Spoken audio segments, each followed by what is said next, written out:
Morgan Hale knew numbers didn't lie, but the people who presented them definitely could.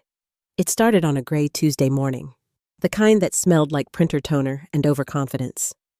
A mandatory PEP meeting had been scheduled, complete with stale bagels and the corporate equivalent of a halftime speech.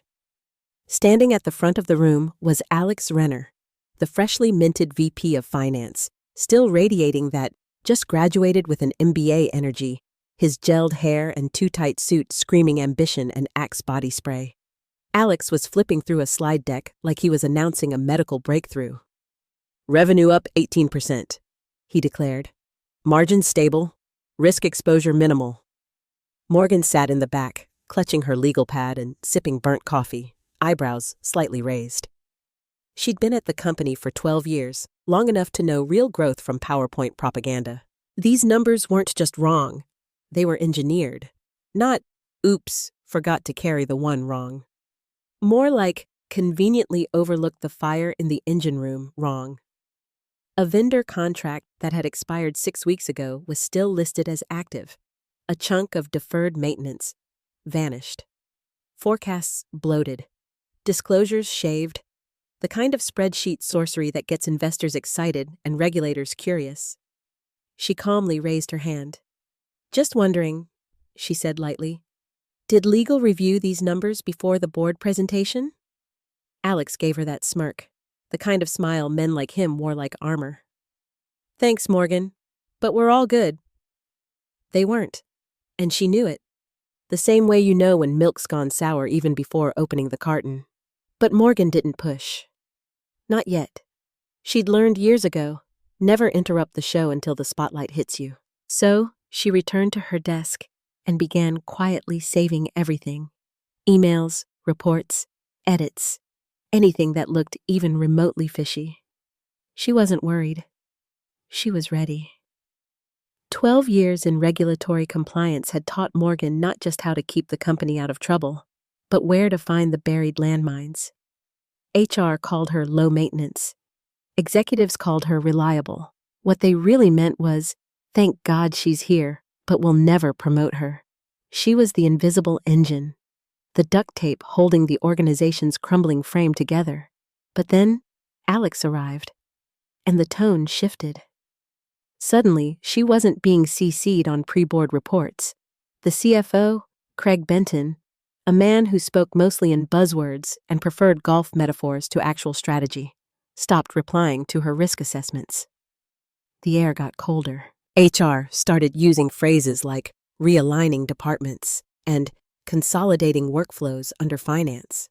Morgan saw the warning signs. All of them. She quietly archived every policy change, every updated forecast, every email approval chain, including one little gem she'd tucked into a 2017 compliance overhaul that no one had cared to read at the time. Clause 14 to C. But that's getting ahead of the story. For now, she just sipped lukewarm coffee from her chipped World's Best Risk Officer mug and listened to the whispers sliding down the hallway like smoke before a fire. Something was coming. They called it a Q2E alignment meeting, which, in corporate speak, meant bring your own noose. Morgan walked into the boardroom and knew instantly. The buzz in the room felt sterile, artificial, like a dentist's office where someone had already screamed. CFO Craig stood at the head of the table, his smile too polished, his speech too rehearsed. He started talking about margin efficiency and operational agility. Translation: layoffs were coming. Alex stood behind him, arms folded, expression smug. Morgan counted exactly 3 slides before Craig dropped the hammer. "In the spirit of long-term sustainability," he said flatly, "we're restructuring certain non-revenue departments effective today." Morgan didn't blink. She just waited. And then Craig looked at her. "Morgan, your position will now be absorbed under finance. We appreciate your many years of service." Absorbed. She let the word hang in the air like a bad aftertaste. "Will there be severance?" she asked. The room paused. Then corporate counsel, Robert Shears, sleeves rumpled, tie crooked, half smirk glued to his face, actually chuckled. "Oh, Morgan, he said with mock sympathy. "We don't do severance here. Never have." Morgan didn't reply. She just closed her notebook. Because that sentence, the one Robert just uttered, would echo later like a trigger pulled. They didn't even let her finish her coffee. 3 minutes after that meeting, a junior HR rep named Jessica appeared, clutching a manila envelope and wearing the kind of apologetic smile reserved for bad dates and public terminations. "Hi, Morgan," she said softly. "Here's your transition packet." The packet was 2 pages of vague HR legalese and a signature line. No handshake, no dignity, just a cardboard box and a deactivated badge. "Let us know if you need help carrying anything," Jessica added, as if her words weren't crumbling a dozen years of loyalty into dust. Morgan didn't respond. She returned to her office, packed slowly. She removed her framed certifications, her law school diploma, her small succulent that somehow still hadn't died, and a faded sticky note taped to her monitor. It read, "Check clause 14C. Might need it someday." She slid it into her bag like a bullet. Nobody said goodbye. Nobody made eye contact. The silence was deafening. She walked past the break room where someone had already stolen her mug, past the award display case that hadn't been dusted in years, out into the fluorescent hallway that still smelled faintly of toner and lies, and out of the building. That night, she sat alone in her apartment, sweatpants, wine, microwave burrito, staring at the exit paperwork like it was a corpse on her kitchen table. Her cat, Juniper, jumped up beside her, sniffed the edge of the envelope, and batted a pen to the floor. Morgan didn't flinch. 12 years of crisis management, late-night filings, and whisper cleaning up executive disasters?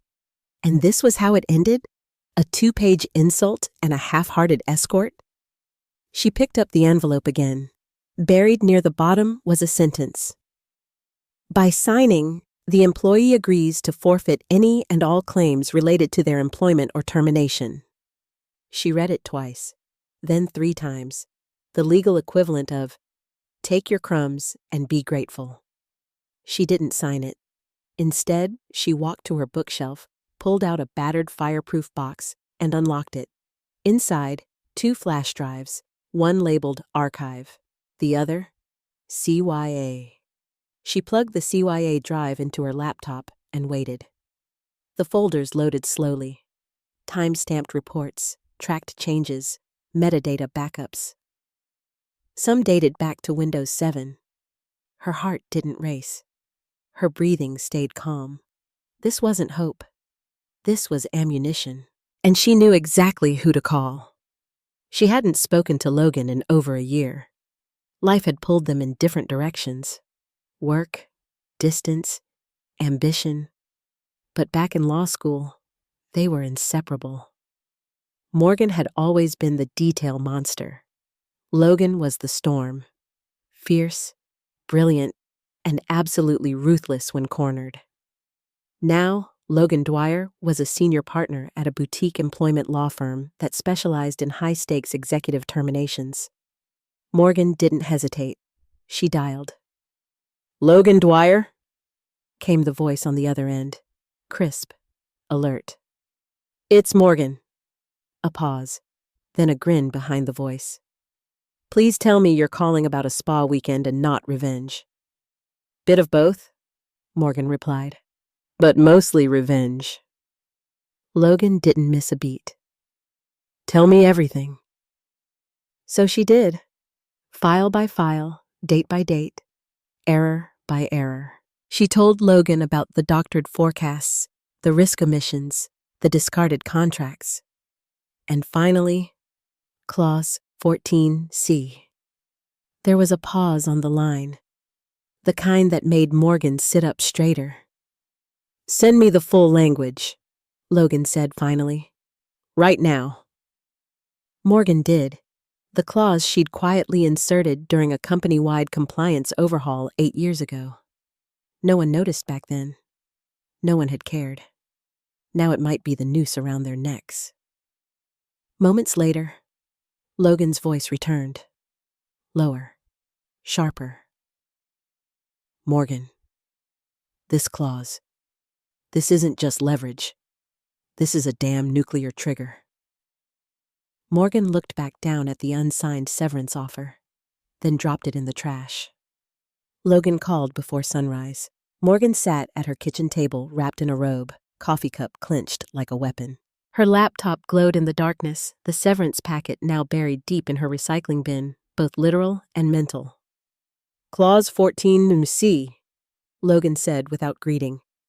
I read it 5 times. It's airtight. If their quarterly report includes even one material misstatement and your termination followed that report, they're liable, Morgan finished. Not just liable, Logan corrected. Triple back pay, severance, legal fees, a public correction if we want it. Morgan didn't smile.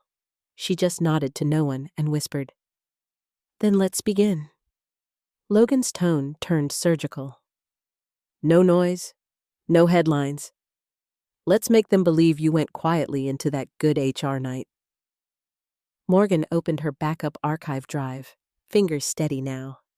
She had kept everything: drafts, revisions, memos, forecast versions. She moved with the precision of someone unpacking an autopsy kit, not a revenge folder. This wasn't emotional. It was tactical. She had audit trails that showed time-stamped edits made after board approvals, emails with red lines and track changes, even a few internal chat logs where executives casually admitted to massaging financial data. Logan set up a secure cloud repository and categorized everything, by quarter, by department, by signature. They cross-referenced Morgan's termination with the company's last 2 earnings reports. Within hours, they flagged 4 inconsistencies between internal drafts and filed projections, 3 disclosures that were removed before submission, 1 updated revenue forecast that had clearly been altered after SEC filing. That last one made Logan pause mid-scroll. Jesus, she muttered. Morgan didn't reply. She sipped her coffee. Next came the first move, a quiet, formal legal inquiry. Logan referred to it as a signal, not a threat. A razor blade wrapped in politeness. It was sent by courier, addressed to the company's legal department, CC'd to the board, and BCC'd to a neutral arbitration officer known for having no tolerance for corporate spin. The letter was calm, professional, and lethal. In light of the recent revision to quarterly earnings and the subsequent departmental restructuring, we request clarification on whether Clause 14C of the company's compliance charter applies retroactively under current HR policy. Morgan's name wasn't on it, not yet. The response came 48 hours later. A vague email from HR. We'd be happy to reopen discussions regarding Ms. Hale's departure package. Perhaps we can reach a resolution that benefits all parties. Logan laughed when she read it. They're sweating. Craig and Robert just realized the bomb under their boardroom is ticking. Morgan didn't answer immediately. She was scrolling through an old folder, looking for a memo she'd flagged 6 months ago. Found it. An internal message from Craig to Alex. Tone down language about debt exposure. Too risky. Let's soften and shift that to Q2. Robert had replied, Looks good. Send it. Morgan saved it into the case file. Each piece wasn't revenge. It was dissection. Cold, precise, and deliberate. She didn't want to hurt anyone. She wanted them to understand. Logan filed 3 subpoenas next. 1, for internal financial discussions related to Q1 and Q2 projections. 2, for communications related to Morgan's termination. 3, for revision logs of all quarterly earnings reports submitted in the last fiscal year. The cover letter was a masterpiece of elegant aggression. In the spirit of cooperation, please find documentation that may aid in clarifying our position. Morgan read it twice and felt something new. Not joy, not glee, but the low, quiet hum of justice taking shape. Then, Her phone buzzed. A text from an unknown number. CFO says you've got the nuke. Be careful. They're meeting late. Real late. Morgan stared at the message, heart unmoved. This wasn't over. It was just beginning. Morgan didn't reply to the text. She simply opened a new folder on her laptop and labeled it Whistleblower, Tier 1. Then she got dressed. Jeans, a navy blazer, no makeup. She drove to the city library like it was just another Monday, rented a quiet study room, and logged into a private network. From there, she went deeper into her old inbox backups, and she struck gold. Robert, ever the sloppy showman, had a bad habit. He forwarded sensitive internal reports to his personal Gmail for weekend review. Convenient, lazy, and lucky for Morgan, who had copied the server logs 2 days before her termination. She pulled one particularly damning thread. It showed Robert reading the edited Q1 projection files after board submission and signing off with a casual, "Looks fine, clean enough to file." Logan flagged it with a simple note. "Proof of willful misstatement. Game on." Morgan played it cool. Her emotions were boxed, sealed, irrelevant. This wasn't about getting even. It was about getting the truth in writing. By Friday morning, HR left another voicemail. This time, the tone had changed. "Hi, Morgan. We're offering a final opportunity to resolve this matter in good faith." She didn't bother forwarding it to Logan. She just wrote the date, the time, and underlined, "Final opportunity." What they didn't know, Morgan's opportunity hadn't even started. The fuse was only beginning to burn. That afternoon, the company's quarterly report was released. 47 pages of corporate lullaby. Morgan didn't skim the surface. She dove for the footnotes. Page 38. Subsection 4.1, C. Subsequent to our Q1 filing, management determined prior projections did not account for deferred liabilities associated with equipment leasing. Adjustments have been made to reflect a more accurate picture of revenue. She didn't even blink. That sterile sentence, buried in footnotes and sugar-coated with legal nothingness, was the exact trigger of Clause 14C. Material misstatement plus resulting restructuring, liability. She screenshotted the page, sent it to Logan, and attached a one-word message. Go. The arbitration request went out by noon. Private venue. No press. Just facts. Logan wanted quiet, precision, control. The hearing was set for the following week in a glass and marble office downtown.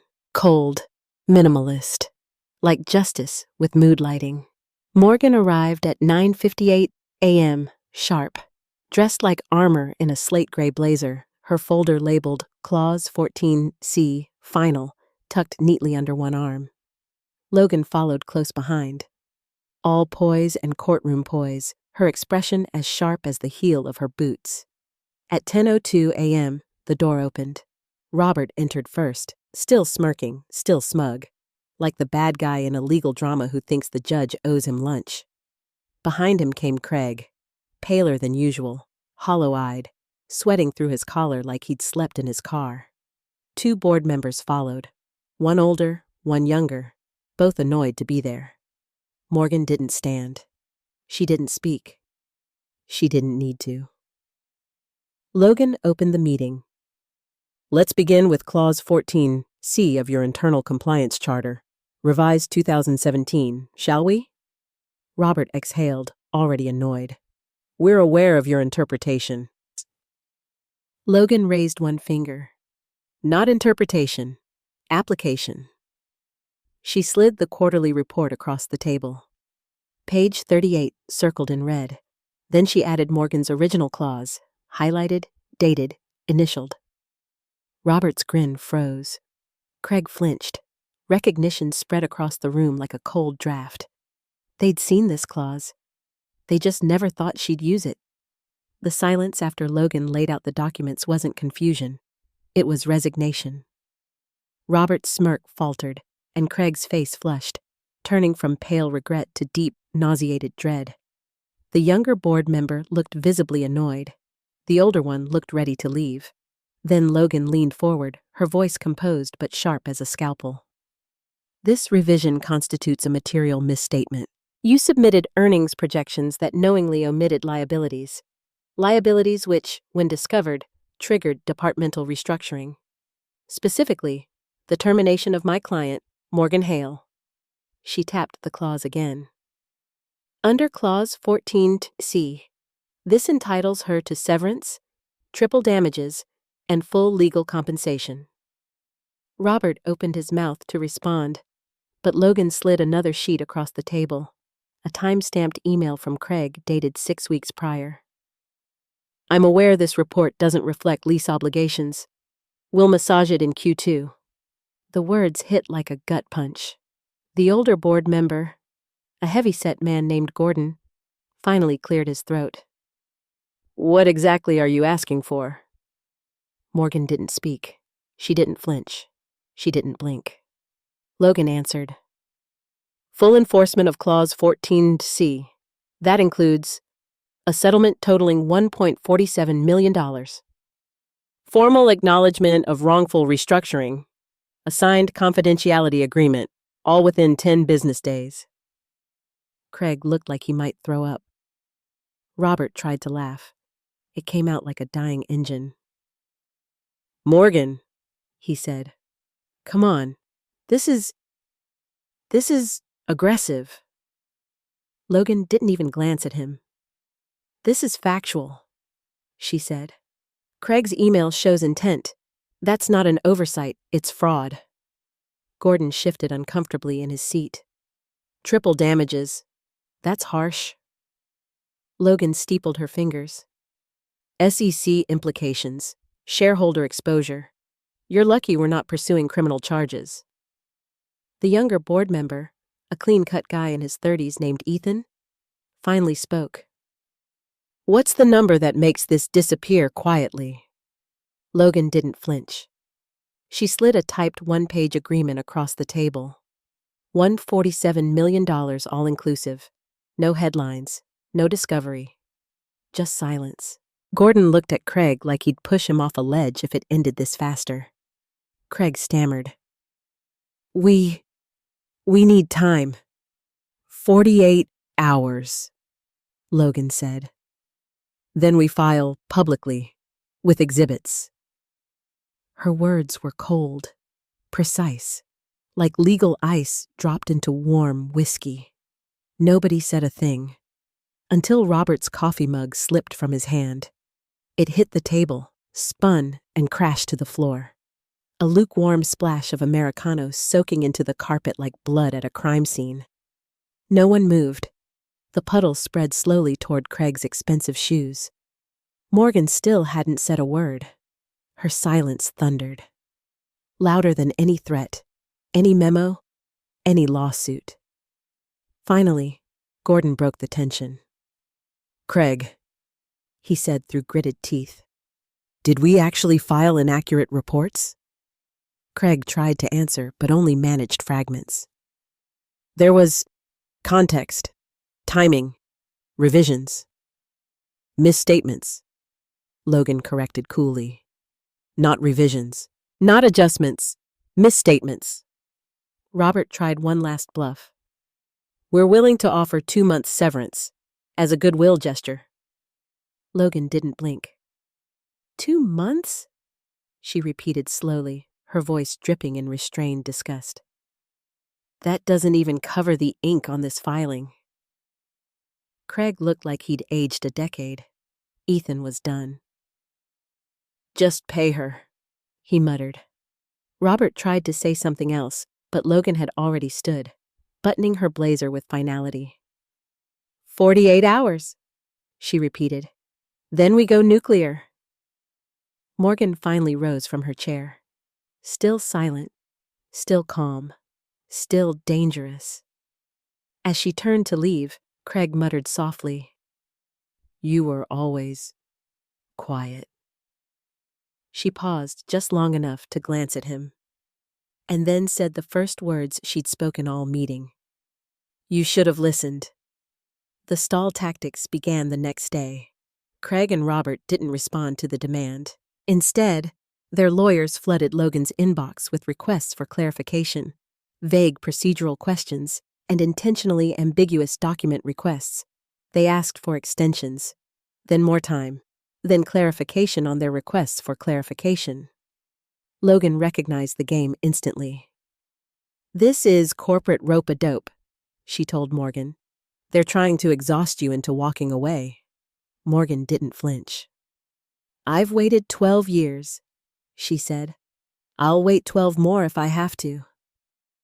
Then came the whispers. It started subtly. Logan received a call from a mutual contact in HR.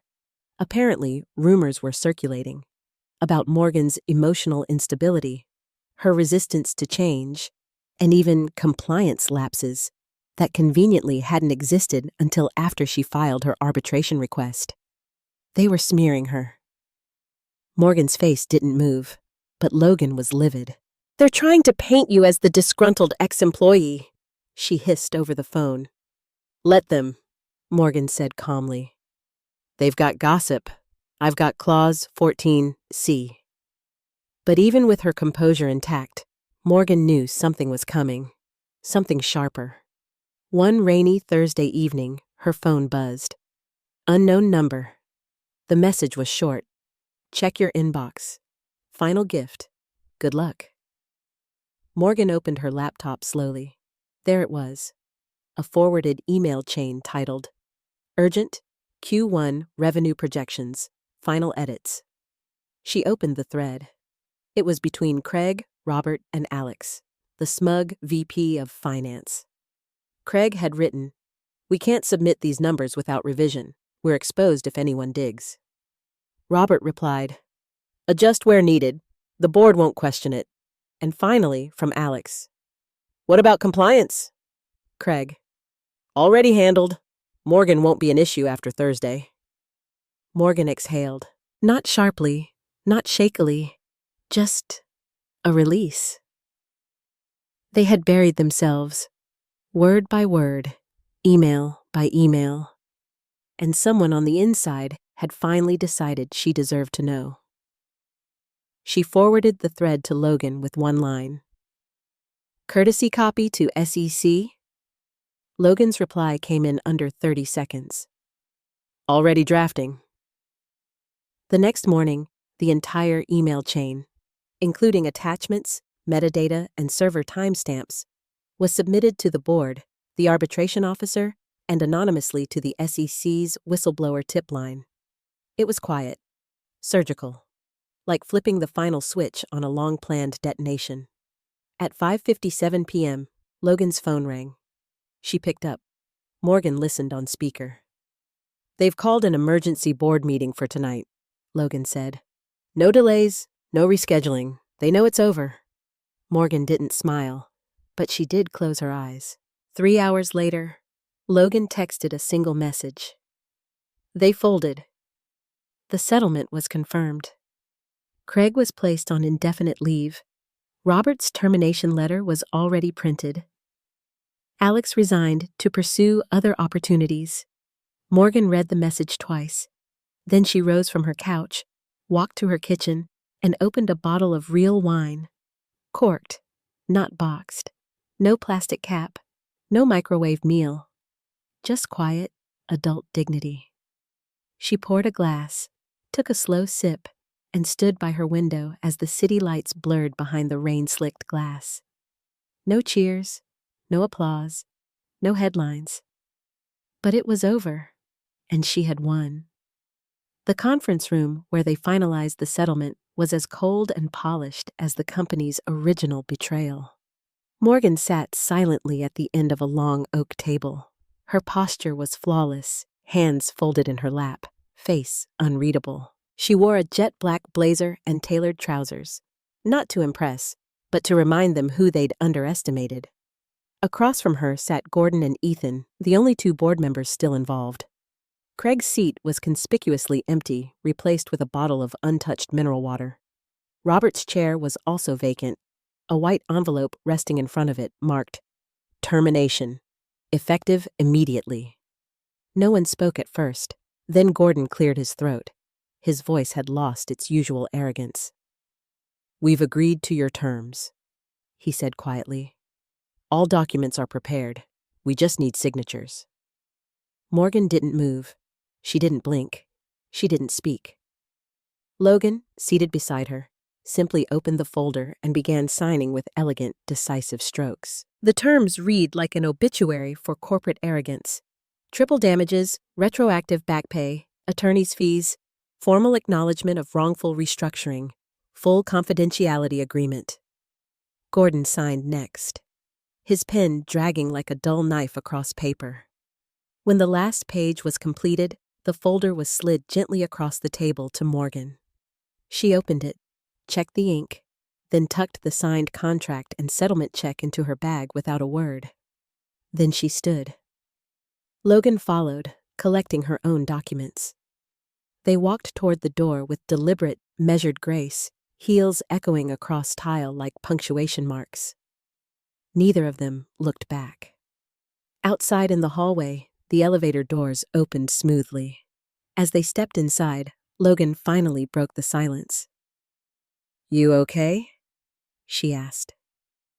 Morgan smiled, softly, subtly, a smile that held steel beneath the surface. "No woman negotiates severance here," she said quietly. She paused just long enough for Logan to smile back. "Guess I just did." The elevator descended without a sound, just like every move Morgan had made from the moment they underestimated her. And when the doors opened onto the sunlit lobby, Morgan stepped out like she owned the floor beneath her feet. The city outside was busy and unaware. Cars passed, people scrolled, meetings were scheduled, but Morgan had already reclaimed what mattered. Not just the money, not just the acknowledgement, but the dignity they tried to erase. She didn't need applause. She didn't need validation. She had walked into a system designed to ignore her and rewritten the ending. What stood out most wasn't her silence. It was her preparation. Morgan Hale had spent years learning the gears of the machine. She knew where the screws were loose, where the wires frayed, and how to keep it all running while others collected bonuses and applause. And when they tried to discard her like old furniture, she turned their own system into a blade. Clause 14C wasn't just a policy line. It was a mirror. And when Morgan held it up, they finally saw what they'd tried so hard to ignore. The woman they thought was invisible. The woman they thought wouldn't fight back. The woman they assumed would quietly accept being replaced. But Morgan Hale didn't need to shout.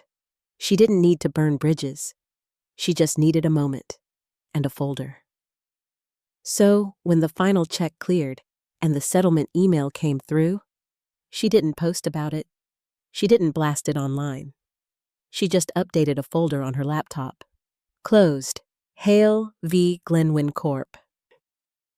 Then she took a long walk through the city, one block at a time, like she was reclaiming every step. Because the game wasn't about playing louder. It was about playing smarter. And she'd just won. Silently. Completely. Permanently.